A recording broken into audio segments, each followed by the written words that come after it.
Hello friends, CMG YouTube channel पर आप सभी का स्वागत है। फ्रेंड्स, आज हम आपको यूपी बोर्ड क्लास 12th के बारे में चर्चा करने वाले हैं। यानी 24 मार्च को आप लोगों का एग्ज़ाम है। तो अगर आपने हिंदी का जो प्रश्न पत्र आपका जो पहला है 24 तारीख को, उसको अगर आपने अच्छी तरह से तैयार कर लिया है तो उसको हम कॉपी पर किस प्रकार से सॉल्व करें कि हमारे 90+ नंबर प्राप्त करें। तो हम इस प्रकार से नंबर कितने नंबर ले आ सकते हैं, यानी हमने अच्छी तैयारी कर ली है, अगर हमें कॉपी पर लिखने का तरीका नहीं पता है तो हम अच्छे नंबर नहीं ला सकते हैं। तो सबसे पहले हम समझते हैं कि कॉपी पर जो भी प्रश्न हमने तैयारी की है उसको प्रश्न पत्र को सॉल्व कैसे करें, यानी किस प्रकार से नंबर डालें, किस प्रकार से हेडिंग का यूज करना है, किस प्रकार कॉपी को पेज को वहाँ पर बदलना है हमें। यानी कोई भी क्वेश्चन हमारा अगर इस पेज पर आधा रह गया है, अगर आधा क्वेश्चन अगले पेज पर जा रहा है तो वहाँ पर हमें क्या लिखना है, और पूरा क्वेश्चन अगर सॉल्व हो जाता है तो उसके बाद में हमें क्या करना है, और जब पूरा पेपर सॉल्व करने के बाद में हमें क्या रोल नंबर पीछे डालना है या नहीं डालना है, इसके बारे में हम चर्चा करने वाले हैं। तो बने रहिए वीडियो के साथ और वीडियो को अंत तक जरूर देखें। मान लीजिए हमने आपकी ये कॉपी है आपके सामने,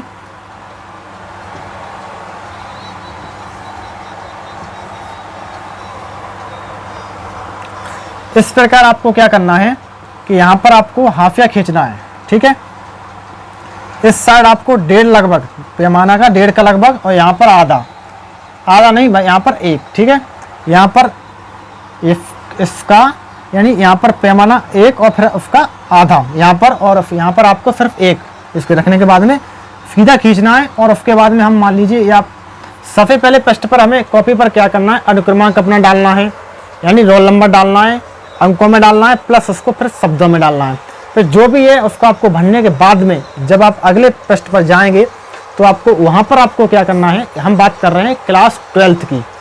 तो क्या क्लास 12th का हमारे पास ये अनसॉल्व है, ठीक है, ये अनसॉल्व है। हमने इसी से अपने जो स्टूडेंट हमारे हैं उनको तैयारी कराई है। तो हम मान लीजिए इसमें से हम कोई सा भी एक प्रश्न पत्र लेते हैं इसमें से और उसको हम सॉल्व करते हैं, तब उसको आपको बताते हैं कि आपको क्या करना है, इस कॉपी पर आपको किस प्रकार से लिखना है, ठीक है। सभी को पता है, क्योंकि आपने अगर 10th में परीक्षा दी है तो आपको पता होगा कि आपका प्रारंभ के 15 मिनट परीक्षार्थियों को प्रश्न पत्र पढ़ने के लिए निर्धारित है, ठीक है। प्रारंभ के आपको 15 मिनट हैं जो भी हैं आपको पढ़ने के लिए। एक बार आपको यहाँ समझना है कि आपका जो हिंदी का प्रश्न पत्र है ये 100 अंक का होने वाला है यहाँ पर, ठीक है। अब ये संपूर्ण प्रश्न पत्र आपका किसमें, खंड का और ख में 2 विभाजित है। आपको सभी खंड करना है, यानी आपको एक भी खंड छोड़ना नहीं, आपको सभी खंड सॉल्व करने हैं। यहाँ पर हमको ये समझ लेने हैं। इस समझने के बाद में खंड का फिर हमें डालना है खंड का, ठीक है। खंड का डालने के बाद में जो भी है, यानी खंड अगर ये 2 में विभाजित है तो हमें दोनों खंड करने पड़े, सभी खंड करना है। तो सबसे पहले हम डालेंगे खंड का, यहाँ पर बीच में देखो जो भी हमें यहाँ पर बात हेडिंग वगैरह यूज करना है उनका यहाँ पर जो प्रश्न से संबंधित हैं वो यहाँ पर बीच में यूज करते हैं, और जो भी प्रश्न के अंदर जो हेडिंग पड़ती है वहाँ साइड में यूज करते हैं यहाँ पर, ठीक है। अब हमें क्या करना है, खंड का में अब हम मान लीजिए प्रश्न 1 कर रहे हैं सॉल्व, प्रश्न 1, ठीक है। और उसमें प्रश्न 1 में हमारे खंड चल रहे हैं का, खंड खा, गा, घा, ङा, ये भी जो भी 5 खंड हैं इसको हम कैसे सॉल्व करेंगे, ठीक है। तो आपको यहाँ पर ये नहीं डालना है, यहाँ पर बहुत से बच्चे डाल देते हैं कि प्रश्न नंबर 1, फिर प्रश्न नंबर 2, फिर प्रश्न नंबर 3, या फिर प्रश्न नंबर 1 का खंड का, प्रश्न नंबर 1 का खंड का। इस प्रकार हमें क्या करना है कि ये गलत नहीं है, फिर भी इसको हमें क्या करना है कि टाइम इसमें ज़्यादा लगेगा हमारा। तो हम वो काम करें कि हमें यहाँ पर क्या है, टाइम की वैल्यू है, टाइम की हमारे यहाँ पर क्या बहुत बड़ी वैल्यू है यहाँ पर टाइम की। टाइम को मैनेज कैसे करना है हमें, यह पेपर इतना ही बनाया जाता है कि उसने 3 घंटे में हमें क्या करना है, पेपर अगर अच्छा लिखने वाला होगा और सही करने वाला तो वहाँ पर उसको 3 घंटे भी कम पड़ते हैं। और आपको कह रहे हैं यहाँ पर बहुत टाइम है हमारे पास, तो यहाँ पर क्या करना, हमारे पास टाइम नहीं है। तो हमें ये भी नहीं है कि हमें कोई भी प्रश्न वहाँ पर उतार के आपको सॉल्व करना है, कि भाई प्रश्न उतार लीजिए उसके बाद सॉल्व करना है, ऐसा नहीं करना है। हमें क्या करना है, जो भी हम यानी जो हमारे जो टीचर हैं उनको हम जो कॉपी जो देंगे यहाँ पर अपनी सॉल्व करने के बाद में उसमें प्रश्न थोड़ी नहीं देंगे, प्रश्न तो उन्होंने हमें दिए, प्रश्न दिया है, हमें प्रश्न पत्र दिया सॉल्व करने के, उसको हमें सॉल्व करना है। उसके बाद में क्या करना है कि हम उनको कॉपी देंगे, यानी हल की हुई कॉपी देंगे। तो हमें यहाँ पर क्या डालना है, हल क्रमांक। ठीक है, यहाँ डालेंगे नीली हेडिंग से हल क्रमांक 1। ठीक है, अब हल क्रमांक 1 हमने डाल लिया यहाँ पर। अब तुम कहोगे हल क्रमांक 1 यहाँ डाल लिया, फिर हल क्रमांक 2, फिर कैसे डालेंगे, 3 कैसे डालेंगे। देखिए अभी वीडियो में पूरा देखिए आप, तभी आपके समझ में आएगा। खंड नंबर चलेंगे यहाँ पर। अब खंड नंबर यहाँ चलेंगे, हल क्रमांक 1 तो हो गया यहाँ पर। ठीक है, अब खंड नंबर चलेंगे यहाँ पर। खंड नंबर में आपको क्या करना है, जैसे हम का लिख रहे हैं का, तो का हमें उत्तर देना है यहाँ पर। ठीक है, उत्तर में का में ये नहीं है कि यहाँ लिखा है कला और संस्कृति के लेखक कौन है, तो यहाँ लिखना नहीं है, यहाँ नहीं लिखना है कि कला और संस्कृति लेखक कौन है, लिखना नहीं है। का डालने के बाद उत्तर में 4 ऑप्शन है, उसमें से जो भी आपका ऑप्शन सही है, मान लीजिए कोई ऑप्शन दूसरा या तीसरा आपका सही क्वेश्चन है, तो बहुत से बच्चे क्या करते हैं यहाँ पर नंबर डाल देते हैं, बस आगे बढ़ जाते हैं। यहाँ नहीं करना, नंबर डालने के बाद में जो भी है आंसर में, प्रेमचंद है, जो भी है वहाँ पर आपको लिखना है। ठीक है, लिखने के बाद में ही हम आगे बढ़ेंगे। ठीक है, फिर आगे डालना है खंड खा। अब देखो खंड नंबर हमने यहाँ डाल दिया है, अब खंड का कर लिया। अब डायरेक्ट करेंगे यहाँ पर खंड, जो नंबर तो चल ही रहा है खा में क्या करना है, यहाँ पर उत्तर डाल के उत्तर में जो भी है यहाँ पर लिखेंगे हम। उत्तर में यहाँ पर हमारे निम्नलिखित में से कैनरा मिश्र प्रभाकर की रचना कौन सी है, तो उसमें 4 में से जो भी हमारी पहला है, लिखने के बाद में फिर जो भी है वहाँ लिख देंगे या फिर यहाँ लिख देंगे। जो भी है हमें यहाँ पर लिखना है, यानी नंबर डाल के नहीं छोड़ना है, लिखना भी है उसमें। ठीक है, ऐसे ही हम गा करेंगे, ऐसे ही हम घा करेंगे। ठीक है, ऐसे ही सभी जितने भी खंड ऐसे यहाँ डालते जाएंगे और चलते जाएंगे। ठीक है, ये 5 प्रश्न लगभग 5 ही हैं, 2, 3, 4 और 5। 5 प्रश्न आपको पहले वाले पेज पर आपको करना है। ठीक है, आगे क्या करना है,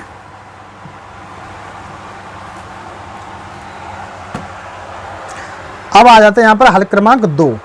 हल क्रमांक 2 में हमें क्या करना है ये समझ लीजिए। हल क्रमांक 2 में क्या है कि यहाँ पर डालेंगे हल क्रमांक 2, यहाँ पर वही खंड नंबर का उत्तर। ठीक है, जो भी है खा उत्तर, और इसमें भी ये भी 5 है तो इसमें ये नंबर डाल के जो भी हमारा उत्तर है उसको इसमें लिखेंगे, नंबर डाल के छोड़ना नहीं है, जो भी है उसमें लिखना है। ये ज़्यादा से ज़्यादा 5 मिनट का काम इधर है, 5 मिनट का ही काम है आपका 10 क्वेश्चन के लिए, बिल्कुल 5 मिनट का समय है। 5 मिनट में आप इनको हल क्रमांक लिखने के बाद में, खंड नंबर डालने के बाद में और ये का डालने उत्तर लिख सकते हैं। 5 मिनट में आपको 2 पेज आपके समाप्त हो जाएंगे। ठीक है, फिर आपको आगे क्या करना है, हल क्रमांक 3 पे जाना है। हल क्रमांक 3 में क्या है, दिए गए गद्यांश पर आधारित निम्नलिखित प्रश्नों के उत्तर देने हैं आपको, यानी जो भी आपका गद्यांश दिया उसको पहले पढ़िए, फिर आप उसके उत्तर देना है। अब आपको यहाँ पर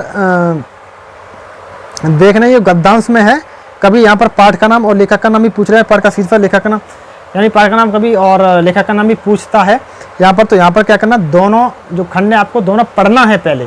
ठीक है, सॉल्व नहीं करना है, पहले आपको पढ़ना है यहाँ पर 3 में।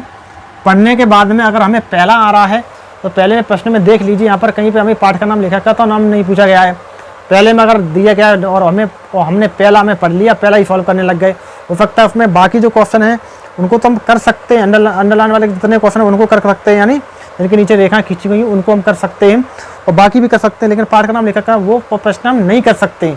तो हमको वो वाला पैराग्राफ नहीं करना, जिन्हें कि हमें चैप्टर यही नहीं बताएगा किस चैप्टर से आया है उसके लेखक कौन है, तो हमको दूसरा वाला करना है।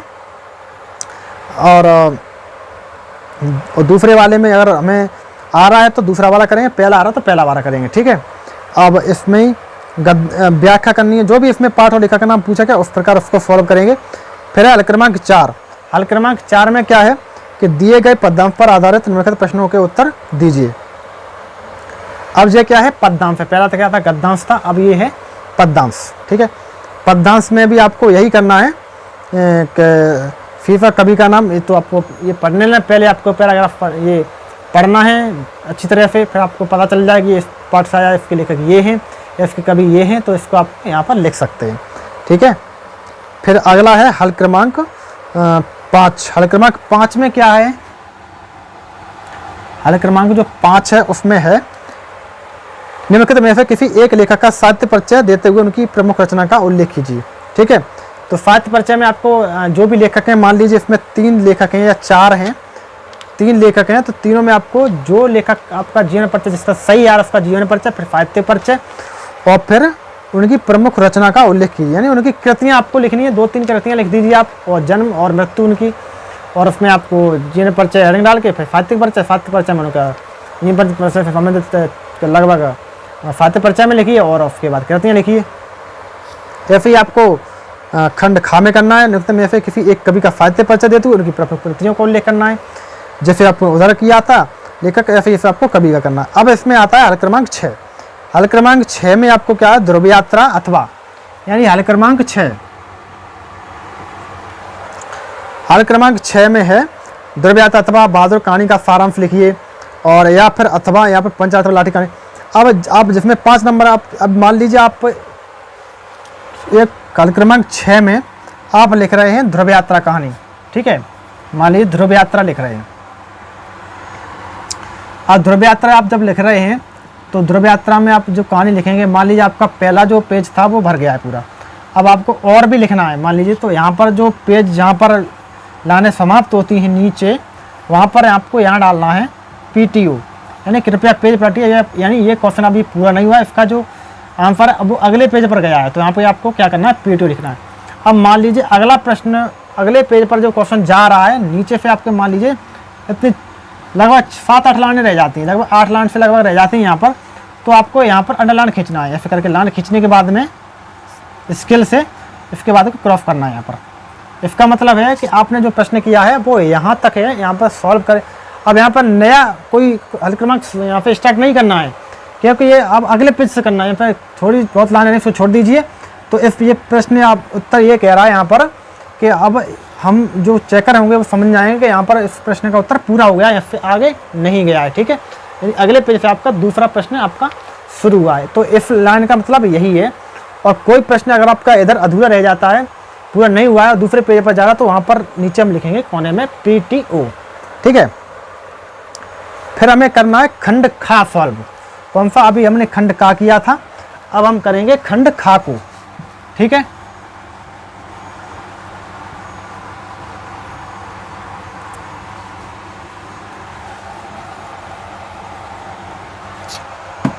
यहां डालेंगे खंड खा। खंड खा में आपको क्या करना है, सबसे पहले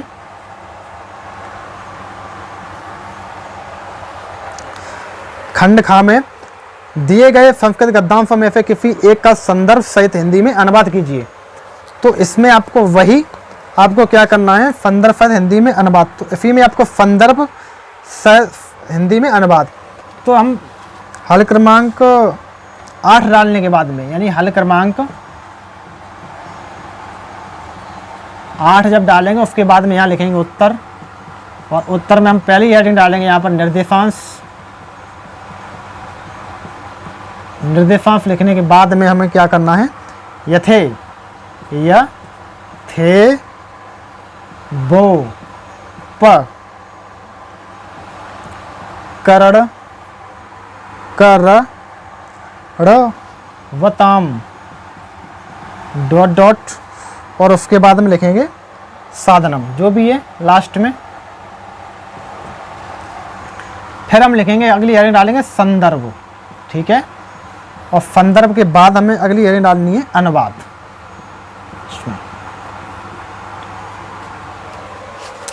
ठीक है, अब मान लीजिए +2 में ये है हमारा तो प्रस्तुत गद्यांश हमारी पाठ्य पुस्तक हिंदी के संस्कृत भाग दिग्दर्शिका, और जो भी पाठ है उसका नाम से लिया गया है, और बस इसमें लेखक आपको नहीं लिखना है, ठीक है। इस प्रकार आपको संदर्भ लिखने के बाद में फिर आपको उसका अनुवाद लिखना है।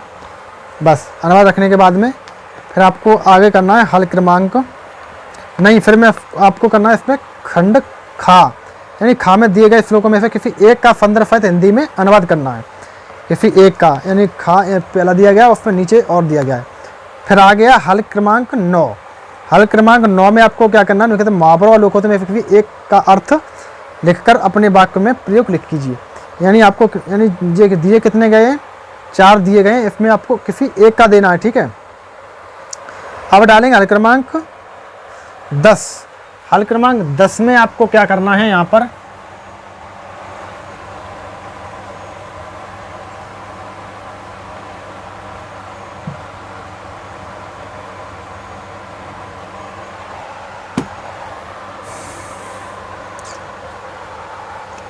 हल क्रमांक 10, और 10 में आपको यहाँ लिखना है खंड नंबर का। 10 में आपको खंड नंबर का, और का में आपको जैसे इसमें पहला जो नंबर है उसको डालेंगे, फिर इसके नीचे डालेंगे उत्तर, ठीक है, क्योंकि का में इसमें नंबर चलेंगे। फिर इस नंबर में जो भी उत्तर में 4 ऑप्शन दिए गए हैं, जो ऑप्शन सही है आपको वहाँ यहाँ पर नंबर डाल के, जैसे आ सही है, आ में हमारा जो भी है उसको लिखने के बाद में तब उसको छोड़ेंगे, ठीक है। ऐसे ही आपको दूसरा लिखना है खंड का में, फिर यहाँ पर दूसरा डालेंगे, उत्तर लिखेंगे। हल क्रमांक आपको नीली डॉट से लिखना है, और ये खंड ये का नहीं नीली हेडिंग से लिखना है, और ये काली हेडिंग से लिखना है। इसको नीले मार्कर से लिख सकते हैं, कोई दिक्कत नहीं है, हेडिंग से भी लिख सकते हैं नीले। यहाँ पर काले मार्कर या नीले मार्कर से लिखेंगे, अगर काले से लिखा है तो ये नीले से, फिर उत्तर ये यहाँ पर नीले मार्कर से लिखने के बाद में उत्तर पे डॉट से लिख सकते हैं नीली पेन से, और इसमें नीले पेन से आपको लिखना है। ऐसे ही इसमें चलते जाएंगे। हल क्रमांक फिर है खा में करने के बाद में उसमें भी इसी प्रकार से आंसर देने हैं। फिर हल क्रमांक 11, हल क्रमांक 11 में शब्द युग्मों का सही अर्थ चयन करके लिखिए। तो कुल मान कूल और कुल कूल, इन्हें सही अर्थ आपको चुन के लिखना है, यानी जो भी हल क्रमांक 11 में आपको करने के बाद में वही आपको जो भी सही है उसको लिखना है, कॉपी पे नंबर डालना नहीं है। कॉपी पर नंबर डालने के बाद में लिखना भी है, ठीक है। फिर ऐसे इसमें आगे है हल क्रमांक 12, श्रृंगार रस अथवा शांत रस का लक्षण और उसका एक उदाहरण लिखिए, यानी आपको श्रृंगार रस की परिभाषा और उसका एक एग्जाम्पल भी देना है। यमक अलंकार अथवा रूपक अलंकार का एक डेफिनेशन और एग्जाम्पल, यानी परिभाषा और उदाहरण, ठीक है। ऐसे 24 अथवा 16 में आ गया है हल क्रमांक 13। हल क्रमांक 13 में स्टेशनरी की दुकान खोलने, यानी बैंक शाखा प्रबंधक के आवेदन पत्र, जिसमें यानी आपको यहाँ पर एक एप्लीकेशन लिखना है, यानी जो भी है, या आपको स्कूल टीचर के लिए होता है, या मास्टर के लिए, या स्टेशन, या किसी भी बैंक शाखा प्रबंधक के लिए, किसी के लिए भी आपको एक एप्लीकेशन प्रार्थना पत्र लिखना है, या किसी विद्यालय के प्रबंधक को नियुक्ति के लिए लिख सकते हैं। जो भी आपको अपने एक कोई याद कर लेना, और उसी टाइप से अगर दूसरा कोई आ जाता है उसको बना के आपको लिखना है। तरीका वही रहेगा, जो जिसके लिए लिख रहे हैं वो आपको चेंज हो जाएगा, ठीक है। लेकिन लिखने की जो जिस यहाँ से स्टार्ट करते हैं और जिस साइड हम लिखते हैं वो हमें याद होना चाहिए। हल क्रमांक है 14। हल क्रमांक जो 14 है उसमें क्या लिखित प्रश्नों में से किसी एक पर अपनी बाफा फैली में निबंध लिखिए। जैसे वर्तमान समाज में नारी की स्थिति क्या है, आरक्षण व्यवस्था वरदान या अभिशाप है, भारतीय प्रजातंत्र का भविष्य क्या है, लोक नायक तुलसीदास प्रदूषण की समस्या का और निवारण। तो आपने आपसे कहा है कि आप प्रदूषण से संबंधित और विज्ञान के क्षेत्र में ये लगभग जो हमें लगभग इनके बारे में थोड़ी बहुत जानकारी है, इसको आप याद कर लीजिए, और इन्हीं को आप ज़्यादा पढ़ लीजिए। ये आपके मॉडल पेपर में मिल जाएंगे, इसको आपको पढ़ लीजिए, और इन्हीं को आप कम से कम हेडिंग निबंध में आपका ये 9 नंबर का है, तो कम से कम 1 नंबर हेडिंग आपको, अगर एक हेडिंग पे 1 नंबर मिलेगा तभी आपको लगभग 9 हेडिंग हो गई। तो हम मान ले देते हैं कि आपको मान लीजिए कम से कम 8 या 7 हेडिंग आपको लिखनी है हेडिंग, और तब उसमें आपको हेडिंग बना के प्रस्तावना लिखिए। प्रस्तावना अपनी हेडिंग बना लीजिए, नंबर डाल के उनको लिखते जाइए। लास्ट में पूरा पेपर जब सॉल्व हो जाए तो लास्ट वाले पेज पर आपको अपना रोल नंबर डालना है। फिर आपको कॉपी अच्छी तरह से चेक कर लेनी है, पूरा पेपर हो गया है हमारा या नहीं, कोई क्वेश्चन छूट तो नहीं गया है। इस प्रकार आप पेपर को सॉल्व कर सकते हैं।